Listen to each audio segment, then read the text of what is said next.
après 2 événements qui se sont passés plutôt dans des territoires métropolitains, à la Grande Halle, à Colombelles et au Hangar 0 au Havre, cette année, ça nous semblait intéressant de mettre le focus sur une opération plutôt exemplaire, ici à Falaise, dans une ville plutôt ville moyenne ou petite ville. Donc c'est comment on réhabite ces endroits, comment on va réparer la ville, et ça c'est le sujet qui nous intéresse avec ce projet-là.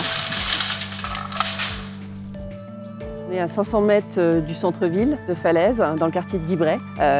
L'idée du projet, c'était de pouvoir réhabiliter cette friche pour accueillir des associations de l'économie sociale et solidaire. Un garage solidaire, une ressourcerie et 2 chantiers d'insertion. Dès le début, avec les architectes, on a échangé sur la façon d'envisager ce projet.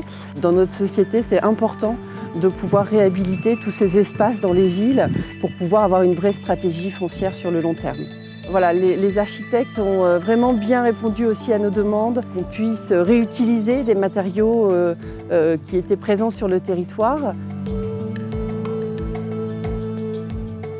La revalorisation des matériaux, c'est s'inscrire dans une démarche d'économie circulaire. Aujourd'hui, quand on construit des bâtiments, on fait appel à des matériaux neufs et ces matériaux consomment beaucoup de matières premières. C'est un projet qui est relativement court en termes de délai. Donc un des gros challenges, c'est de trouver des chantiers de démolition qui contiennent des matériaux qui correspondent bien à nos besoins, remplacer toute cette matière première par de la main-d'œuvre, puisqu'il va falloir travailler ces matériaux. Et souvent, cette main-d'œuvre, elle n'est pas délocalisable, puisque le travail doit se faire sur site.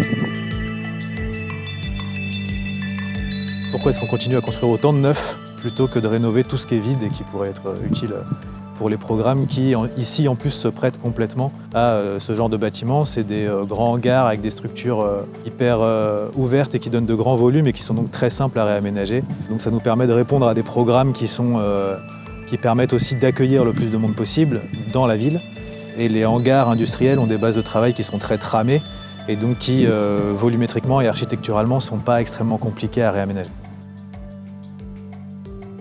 Réserver une friche, c'est surtout redonner vie à un quartier. À côté, on a la piscine, le centre aquatique qui est à 100 mètres et la ville a prévu de créer une voie cyclable. C'est un projet collaboratif, c'est un projet collectif.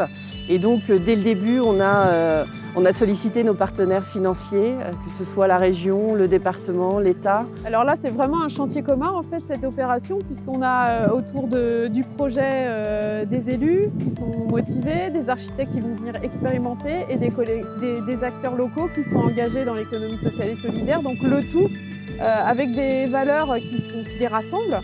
Et donc avec cette transformation de friche commerciale qui devient support à l'expérimentation collective et à une première expérience pour chacun des acteurs sur ce sujet.